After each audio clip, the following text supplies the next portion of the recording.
NET presents A Conversation with Muhammad Ali with Bud Collins, columnist with the Boston Globe. Quite an athlete across from me. He used to be named Cassius Marcellus Clay Jr., and his business was prize fighting. As a fighter, he became, in my opinion, and certainly in his own, the greatest. At the age of 25 now, he calls himself Muhammad Ali, and he's unemployed as a fighter. His title is gone, ripped away by various boxing commissions in the name of patriotism. He's been sentenced to 5 years in prison for refusing induction to the United States Army. 8 years ago, he stood on a podium in Rome. An American flag blowing in the breeze, the Star-Spangled Banner being played. He was given a gold medal as an Olympic champion. People thought, here's a kid with a bright future, and he was known as the so-called credit to his race. He had talent in the ring, and he had maybe more talent outside of it. He loved ballyhoo. He loved putting on the nation with a great put-on, that he was the greatest. He maybe was the greatest poet since Robert Frost. At least he had more of his poetry published, saying, Archie Moore must go in for, things like that. But then the day after he became champion, he turned off a lot of the country by revealing that he was a convert to a religious sect known popularly as the Black Muslims and formerly as the Nation of Islam. And that antagonized a lot of the American people. So now his principal role is as a Muslim minister. He's had a varied career, an exciting, bizarre, celebrated career, and now perhaps a discouraging career. Or is it discouraging right now with this 5-year sentence? No, sir, I would say what I'm doing now is more encouraging, and I get more out of it than boxing. Boxing was only for self-gain, just beating up one of my brothers or somebody else's brother for money, possibly hurting them for life, which I didn't intend to do, and I'm lucky I never really did. But I would say I'm getting more pleasure out of lecturing at the various Muslim mosques, converting so-called Negroes. You're a minister of the Muslim faith. Yes, the Honorable Elijah Muhammad. We preach his teachings throughout America to our people. And I enjoy this much better than boxing. If I didn't, I would still be boxing. I chose this over boxing. What about jail? Now, you're appealing, is that correct? Oh, yes, jail. That could come up, and if I should lose the appeal, then I'll have to go to jail, and I'll be out of there in a few years. Have you thought about jail, what it might mean? Have you talked about people who've been in jail 5 years? Well, we are taught by the Honorable Elijah Muhammad that black people actually have been in jail for 400 years. We've been here in America. But I don't worry about jail. If I believe in Allah, I believe in Elijah Muhammad as the messenger of God, and many great men have to go to jail.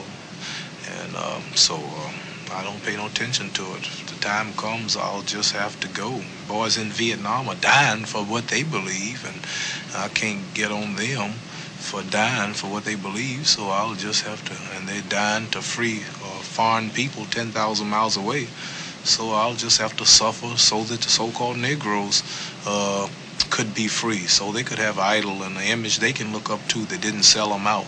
Do you think you can do more for your people by going to jail? Oh, yes, sir. Yes, There's sir. a report that your manager, Herbert Muhammad, advised you to enter the Army. Is that true? No, sir. No, sir. He couldn't do nothing like that. Everything I do is of my own. He couldn't advise me to go to the Army. When did that report come out? That report was in a New York paper about 2 weeks ago. No, I didn't. This is just rumors. They can't believe that I'm this strong. They thought they would weaken me and put fear in me by threatening me to go to jail and taking my earning power. And they won't let me work in America. The government won't let me leave America where I can work. And I'm getting stronger, and this shakes up a lot of people to see that I'm this strong. It also makes other so-called Negroes strong who are facing the same problems. And in this way, I think I can do more for my people. They've never had a big black man that just stood up and identified with the struggle of his people 1,000%. Once they can get them a white girl, a blonde, a brunette, or $100,000 home, or a show on Broadway, usually every Negro watching this show now will tell you that you can't talk to them. They're too big to be with their own people. They go marry other than their own kind.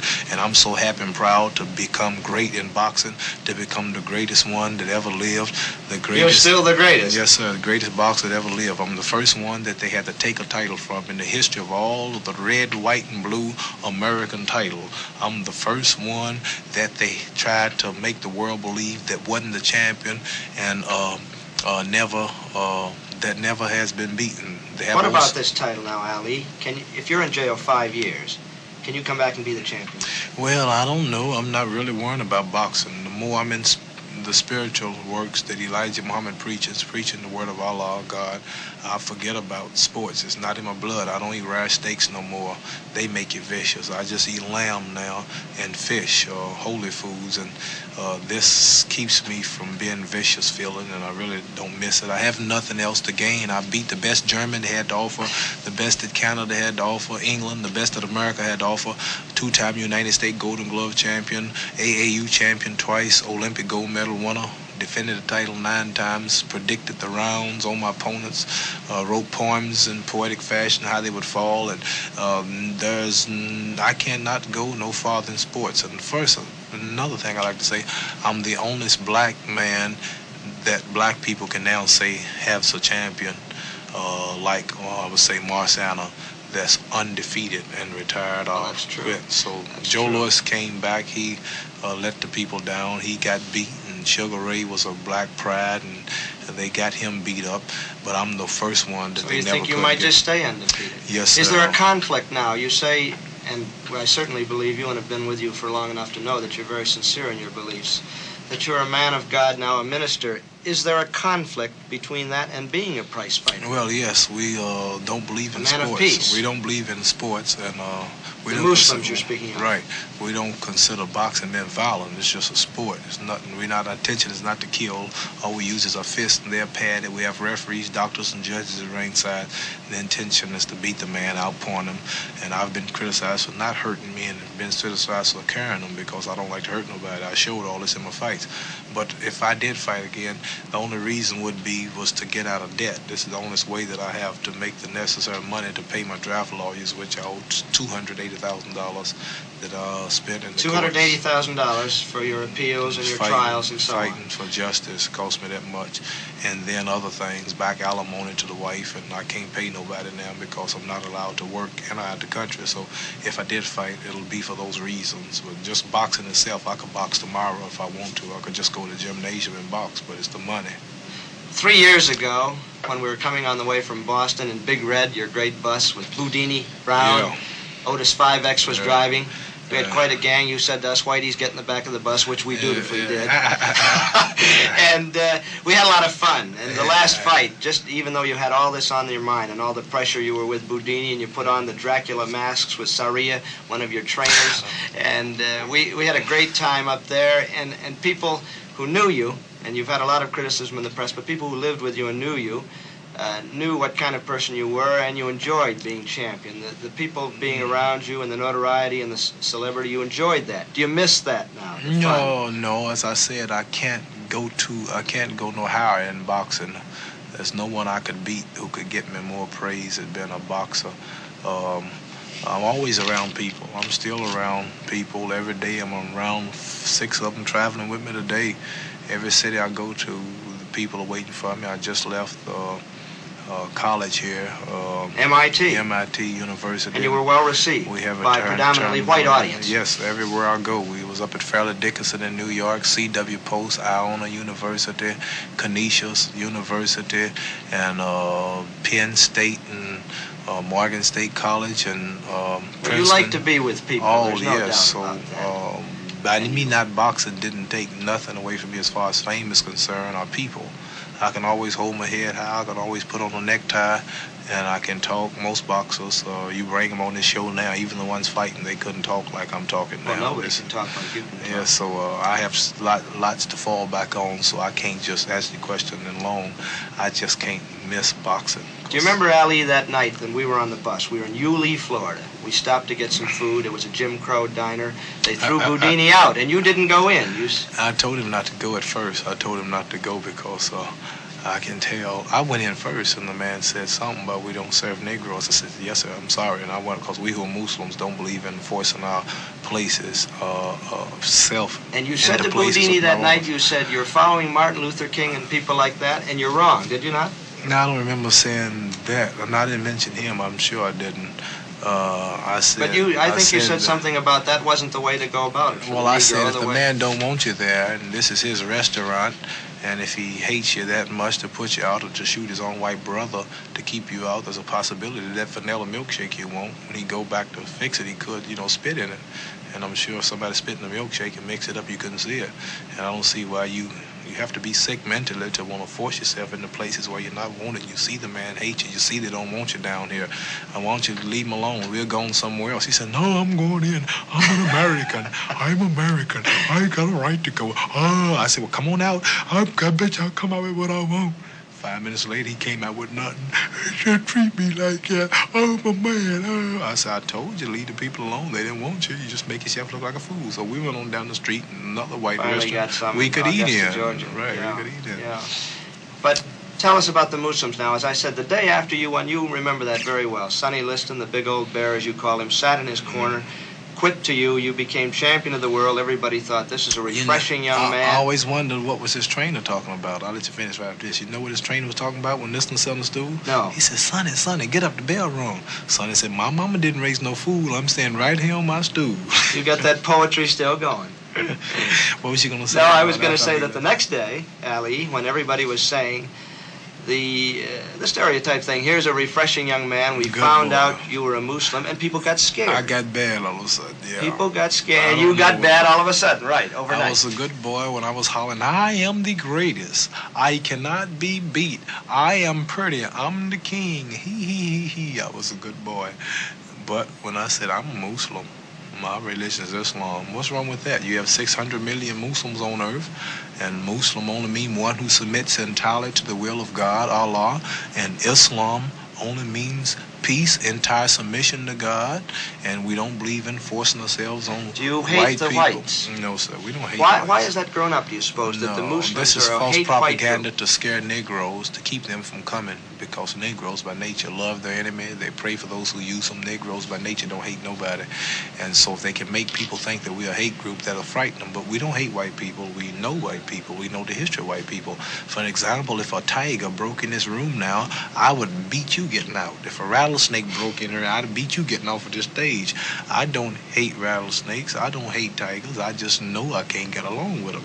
After learning the nature of the snake and the tiger, I don't want to try to eat with him or sleep with him because I know that he might bite me. So now that You don't think that we can ever get along? I think that was your point with Martin Luther King. I know whites and blacks cannot get along. This is nature. This getting worse every day. The latest government fact-finding committee just said that things are becoming to be separate, just two societies, black and white. That's what we've been telling you, separation. Now the government admits that that's coming. White women have got gun clubs all over the country. She learned how to shoot at black targets. I understand they're making guns that'll shoot through brick walls just to get Negroes. And Do you believe that? I know it. I see it. Mayor Daley on Chicago, I think, somebody ordered helicopters or something just with these rats and rotating machine guns on them, and they breeding dogs that just attack black people, all kind of spray and mist and banana slick. Well, what are you going to do now as one of the prominent black persons and a person who can be a leader, and that you I'm look not up gonna be a to? leader, What is your role in this perhaps civil war, as people call it? I can't be a leader, but I can tell them about the leader. All I can tell them is to join on to their own kind, accept their own kind, join on to the true religion, which is Islam, join on to the Muslim teachings, which is taught to us by the Honorable Elijah Muhammad, the honest black man preaching the truth to black people. Clean up your own neighborhoods, do something for yourself, quit begging to integrate, but beg to separate. Ali? Well, if number one, the Honorable Elijah Muhammad, the religion of Islam, has given me a beautiful name, Muhammad Ali, which has connected me with some 56 Muslim countries. I have 56 government invitations. This is why Washington won't let me go to Japan to fight, because the prosecuting attorney there came to Houston and told the judge that if we let this man leave, he might not come back because he has 600 million Muslim brothers that were gladly making him make him a millionaire fugitive. So this is what it's done to me, where I used to try to get love of whites and beg to be with whites, and now I can go sit with kings in Egypt, Lebanon, Syria, Pakistan, Indonesia, Saudi Arabia. This has taught me a knowledge of myself, taught me to love and respect my own people, taught me to marry and my own women, all great Negroes. But you're obviously not uncomfortable with whites. I don't think you are. No, I'm uncomfortable. Are you with uncomfortable anybody. with me right now? No, I'm comfortable. I'm real comfortable with you. Of course, I know how far to go with you. I'm not going to go home with you now and flirt with your daughter. I'm not going to try to push you out of your suburb. I integrate so far. See, we don't. That's why I like Governor Wallace. He tells the truth about things like that. George Wallace? Yes, sir. That truth he tells, we like. He tells the truth. You believe that? I see him telling the truth. You don't believe he's been a tough influence in this country and a bad influence? Well, I don't agree with everything nobody say, but I like what he say when he says that Negroes shouldn't force itself into white neighborhoods, and white people shouldn't have to move out of the neighborhoods just because one Negro comes. If they don't want to sell the house to him, he shouldn't, and that makes sense. If a person don't want you, why do you want to push yourself on him? And Wallace is admitting that this ain't right, and let the people do what they want to do. They need local government where they can decide what they want to do in their own community, and just don't make some northern so-called liberal come in and bust the neighborhood up, and they all have to pack up and go somewhere else and always be What would you say for your people? They're living in deplorable conditions in Chicago now. They're living in terrible conditions in Chicago. This is all over the world living in terrible conditions. This is why Elijah Muhammad teaches us that they need some land of their own where they can produce and build their own homes, schools, factories, and hospitals, since they're suffering and been turned away from many of whites, and get some land, since we helped build America to be fit to the richest states on the planet, fought in all American wars to help maintain and uphold the government. Why not should we have some of the land where we can build and construct? Negroes are doctors, Negroes are lawyers, physicians, mechanics, plumbers, electricians. Why not can we go somewhere now and build a future for our children such as other people? Why should we just remain beggars and employees? Why not can we go and a job? But do you think this could happen? In other words, you want some land in the United States. Now Elijah Muhammad teaches us that God taught him, not me, that this land should be here or elsewhere, just like all people. No people can be free and independent without land. No people can be free if they can't feed themselves. No people can be free if they don't clothe themselves. Negroes are 22 million people, Elijah Muhammad teaches us. We don't make shoestrings. 22 million people and don't have a toothpick factory. 22 million people. If you white people closed the grocery stores tomorrow, we would starve to death. But you have your own stores in the Muslim community. Elijah Muhammad's buying hundreds of thousands of acres of farmland throughout the country, canning up and food and taking it to supermarkets and his restaurants that he's building all over the country. He's got his own colleges, universities. He's on radio worldwide now, national here in America. He's on TV in Washington.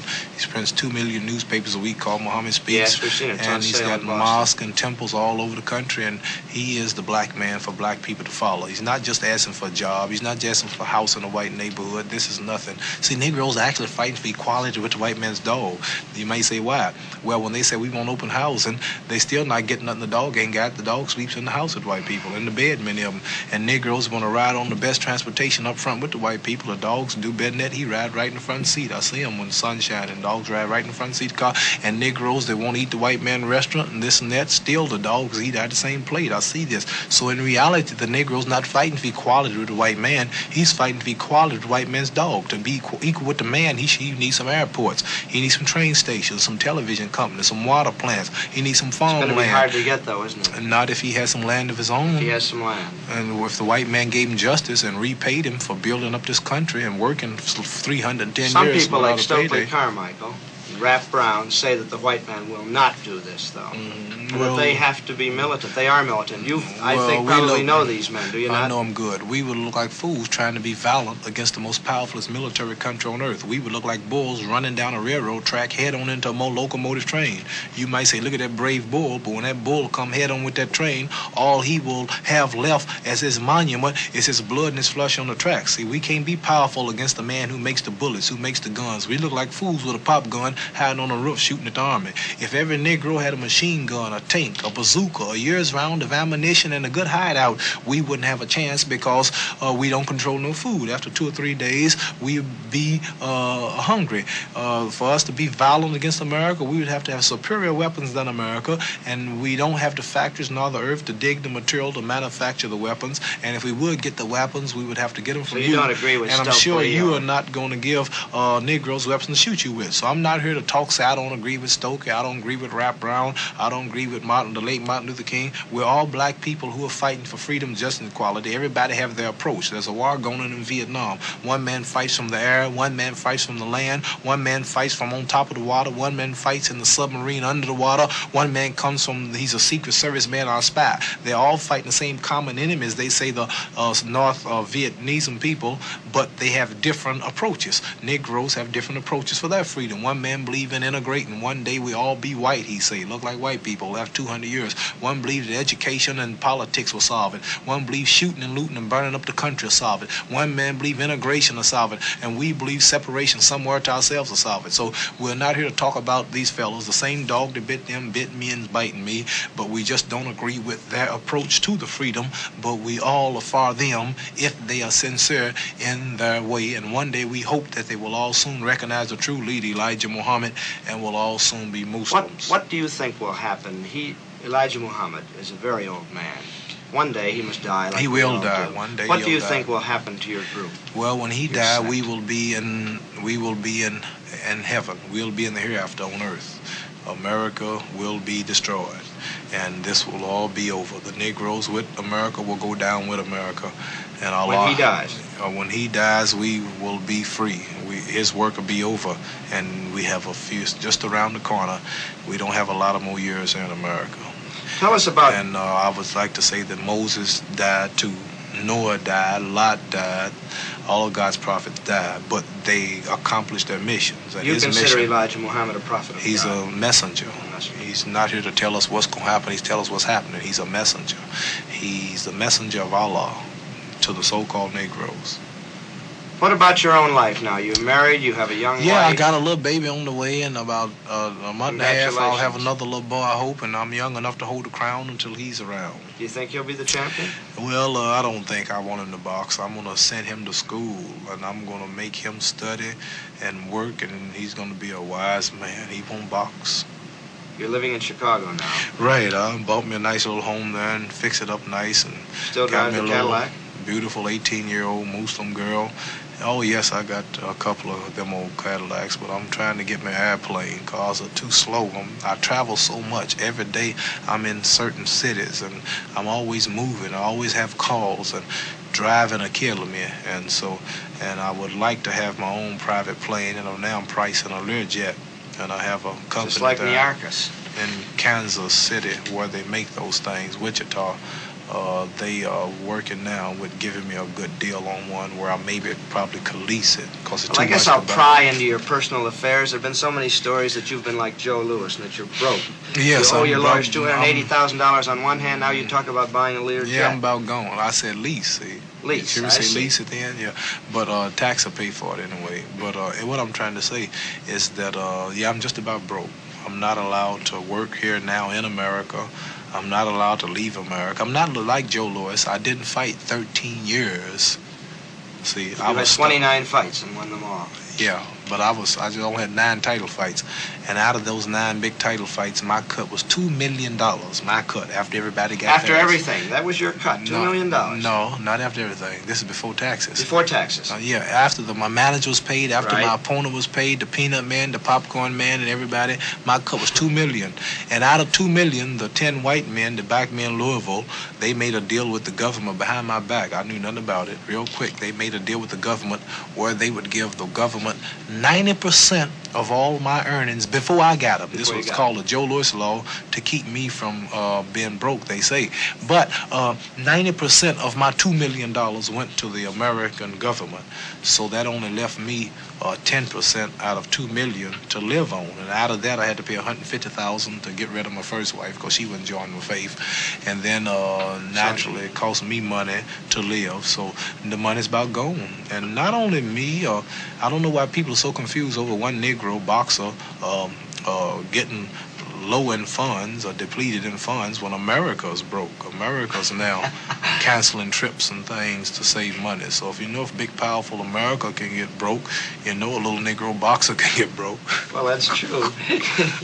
You can. You've severed all connections now with your management group in Louisville, which is the group that brought you on. Did you leave them in a friendly manner? Oh, yeah. The contract ran out. And they wanted to renew it, but they didn't want to give me the price for it, so we just had to find another manager.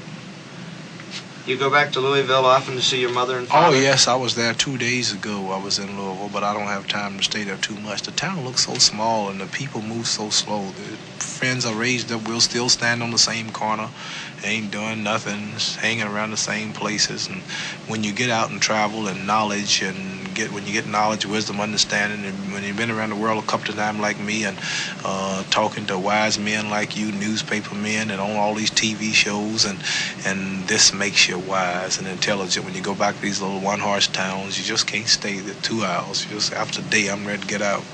Well, you got to move. I've noticed that about you. You like to move. You're a restless person. Even in jail, I'm going to have a moving plan. Move you from cell to cell, or?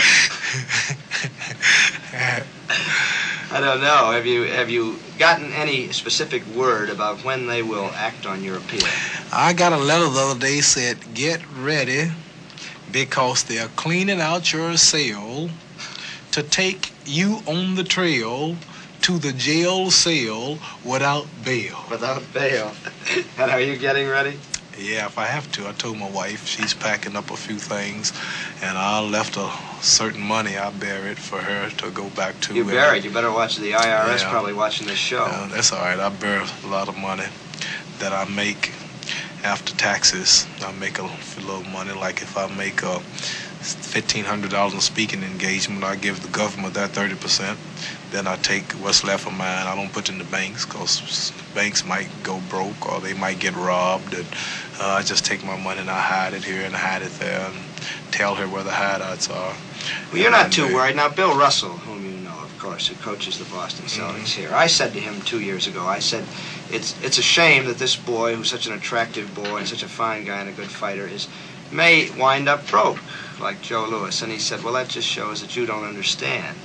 And he said, you just don't understand that that's why we admire him so, is it because he's ready to give up everything for his religion. Well, yeah, I haven't go around and do this. And they don't equate you with Joe Louis at all. These people you're talking about, they spent money on white women. They set up bars, and they went playing pool and golf for $1,000 a hole, and they were known to make millions and millions when it wasn't no high taxes, and they were not hindered by white America. They were allowed to see. The white America has completely closed all the doors on me. I'm not allowed to work in America, out of America. I was stopped right in my prime just when I started making money. So you can't compare me with nobody like Joe Louis or nobody. And I don't think we can compare you with anybody. I can, yes, and tomorrow I can go back to get the money. If I would only deny my faith, if I would only join up against my religion, I could easily go back to making millions. So I can always say that I turned this down. I didn't lose it. I turned it down. And I go out still with my head high. You've always had your head high, Muhammad. Yes, and thank you. And I'm not what they call Uncle Tom. And money, the flesh and the blood of my freedom, of the flesh and the blood and the freedom of my people comes before money.